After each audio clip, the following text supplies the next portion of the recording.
دو شیعوں کو اکثر کہا جاتا ہے کہ کیا ضد ہے کہ علی کو پہلا مانا جائے. میں نے کہا کوئی ضد نہیں ہے. اگر آپ آج کہو تو ہم علی کو چھوڑنے کے لیے تیار ہیں، لیکن عقل کا حکم ہے اگر بہتر کو چھوڑ رہے ہو تو اس سے بہتر کا انتخاب کرو. اگر میں نے علی کو چھوڑنا ہے تو یا کوئی ایسا لاؤ علی جیسا ہو یا علی سے بہتر ہو. ہاں؟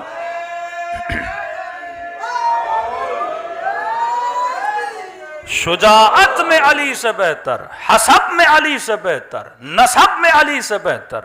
ولادت ہو تو اللہ کے گھر میں، شہادت ہو تو اللہ کے گھر میں. اور کیا مقام دیا خدا نے. جس مہینے میں شہادت ہوئی وہ سارے مہینوں سے افضل.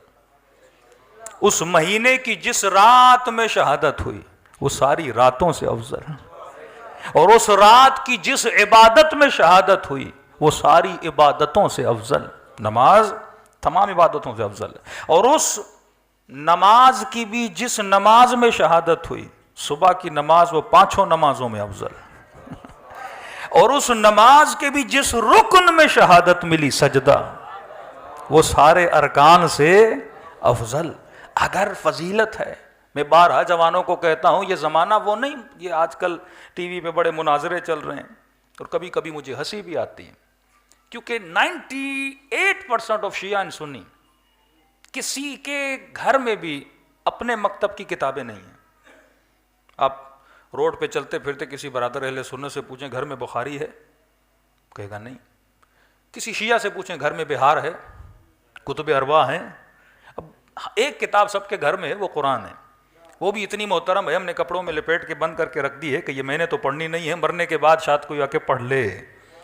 ہاں، کسی کے گھر میں اپنے مکتب کی کتابیں نہیں ہیں. اور جب مناظرے ہوتے ہیں تو کیا دکھایا جاتا ہے؟ کتابیں.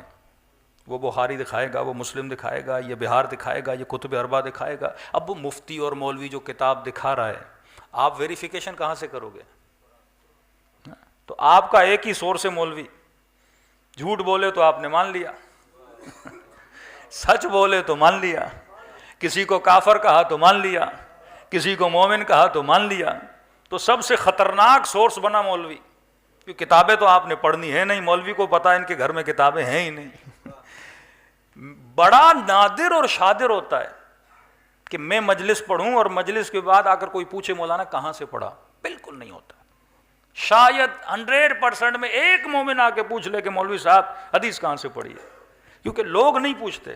اب یہ چاہے مولوی شیعہ کا ہو چاہے مولوی سنی کا ہو، کوئی کسی سے نہیں پوچھتا. سارا اعتماد کس پر ہے؟ مولوی پر ہے. اب مولوی کی مرضی تجھے جہنم میں دھکیلے، مولوی کی مرضی تجھے، پوری قوم تو اس کے پیچھے لگی ہوئی ہے نا کہ جہاں یہ بھیج دے. اب قوم کو کیا پتا کون کافر ہے کون منافق ہے، نہ قرآن آئے نہ حدیث آئے. تو ایک سورس جو سب سے مضبوط سورس ہے، جو ہر بندے کے پاس ہے، قرآن بھی اگر آپ کے گھروں پر ہے تو قرآن ہر کسی کو سمجھ نہیں آتی. وہ سورس ہے عقل کا سورس، لاجک، منطق. کیا جو فطرت خدا نے ہر انسان کو دی ہے، واللہ اگر اس فطرت پہ چلو تو ہماری زندگی کیا ہو جائے؟ آباد ہو جائے. کہ اگر میں پورے مجمع سے ایک سوال کروں، آپ کی ساری فطرتیں مجھے ایک جواب دیں گی. نہ کسی کتاب کی طرف رجوع کرنے کی ضرورت ہے، نہ کسی بہار اور بخاری کو پڑھنے کی ضرورت ہے، نہ اتنی زحمت ہو کہ گھر میں جا کے قرآن کھولو. جو سب سے پہلا جواب جو انسان کی فطرت سے آتا ہے، مثلا میں سوال کروں اس مجمع میں کوئی ایسا بندہ ہے جسے کنجوس سے محبت ہو؟ کنجوس خود ہوں گے پر محبت نہیں کریں گے. کہیں گے میں دنیا کے لیے کنجوسی کروں لیکن دنیا میرے لیے کیا کرے؟ سخاوت کرے. یہ آپ کو کس نے بتایا کہ سخی اچھا ہوتا ہے؟ اس مجمع میں کوئی ایسا بندہ ہے جسے ظالم سے محبت ہو؟ اس مجمع میں کوئی ایسا بندہ ہے جسے بزدل سے پیار ہو؟ ہر بندہ بہادر کا عاشق ہوتا ہے. یہاں آپ بہادر بنیں گے لوگ آپ کو ووٹ دینا شروع کر دیں گے. یہاں آپ سخی بنیں گے لوگ آپ سے محبت کرنا شروع کر دیں گے. بہادری ہر کسی کو اچھی لگتی ہے. تب کسی نے کہا کہ علی آپ کو اچھا کیوں لگتا ہے؟ میں نے کہا قصور ہمارا نہیں، فطرت کا قصور ہے. فطرت بہادر سے محبت کرتی ہے، بھاگنے والوں سے محبت نہیں کرتی. فطرت شجاعوں سے محبت کرتی ہے. ایک فوجی تھے پنڈی میں، انہوں نے سوال کیا اہل سنت سے تھے کہ آپ شیعہ حضرت علی سے اتنا محبت کیوں کرتے ہیں، ہر مجلس میں علی کے قصے، علی کی بہادری.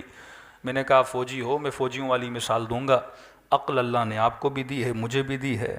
میں نے کہا بارڈر پہ 5-6 فوجی ہوں، دشمن حملہ کرے، 3-4 بھاگ جائیں، ایک وہاں ڈٹا رہے، لڑتا رہے، اس سے محبت کرو گے یا نہیں؟ کہ یہ کیسی باتیں، دنیا کی کوئی بھی فوج ہو وہ ڈٹ کے لڑنے والے سے کیا کرتی ہے؟ محبت کرتی ہے.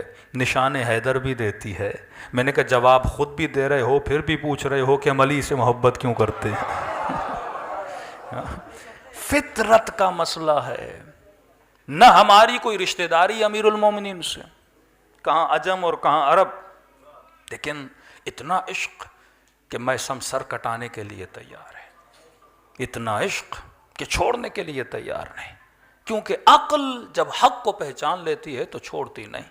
تو خلاصہ ایک جملہ اور ربط مصیبت، میرے عزیز امیر المومنین فرماتے ہیں اگر تمہارا انتخاب اچھا ہے، انتخاب عقل کی بنیاد پہ ہونا چاہیے، شہوت کی بنیاد پہ نہیں، لالچ کی بنیاد پہ نہیں، شہرت کی بنیاد پہ نہیں، طاقت کی بنیاد پہ نہیں.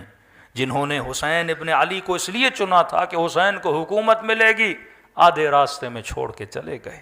جنہوں نے علی کو اس لیے چنا تھا کہ علی حاکم بنیں گے، لہٰذا علی ہمیں 4 گورنریاں دے دیں گے، اور جب مولا نے نہیں دی تو جنگ جمل کو کھڑا کر دیا. جنہوں نے اہل بیت کو اس لیے چنا کہ شاید علی سے مال و منال ملے گا، لالچ کی بنیاد پہ انتخاب کیا. فرمایا جو شادیاں حسن کی بنیاد پہ ہوتی ہیں، یہاں حسن گیا، یہاں محبت چلی گئی. جو دوستیاں مال کی بنیاد پہ ہوتی ہیں، یہاں مال گیا تو محبت چلی گئی. جو دوستیاں اقتدار کی بنیاد پہ ہوتی ہیں، جہاں اقتدار گیا وہاں آپ کو پتا ہے کہ سیاسی منظرنامے میں کیا ہوتا ہے. فرمایا انتخاب ہونا چاہیے کس بنیاد پر؟ عقل کی بنیاد پر. اگر عقل کی بنیاد پہ شادی کرو، عقل کی بنیاد پہ نوکری کرو، عقل کی بنیاد پر اپنے امام کا انتخاب کرو، عقل کی بنیاد پر دوستوں کا انتخاب کرو، تو زندگی سکون سے گزرے گی، اور میں سمجھتا تمار جیسی زندگی گزرے گی. امام نے چراغ کو بجھا دیا اور فرمایا جسے جانا ہے چلا جائے. اور جب چراغ جلا تو دوست بیٹھے ہوئے تھے، رفیق بیٹھے ہوئے تھے. امام نے کہا میں نے بیعت اٹھا لی، اگر چلے بھی جاؤ تو قیامت کے دن نانا سے شکایت نہیں کروں گا. لیکن کہنے لگے حسین ابن علی اگر 70 مرتبہ جسموں کو تلواروں سے کاٹا جائے، کاٹنے کے بعد جلایا جائے، جلانے کے بعد راکھ بنا کے اڑا دیا جائے، حسین پھر بھی تیرا ساتھ چھوڑنے کے لیے تیار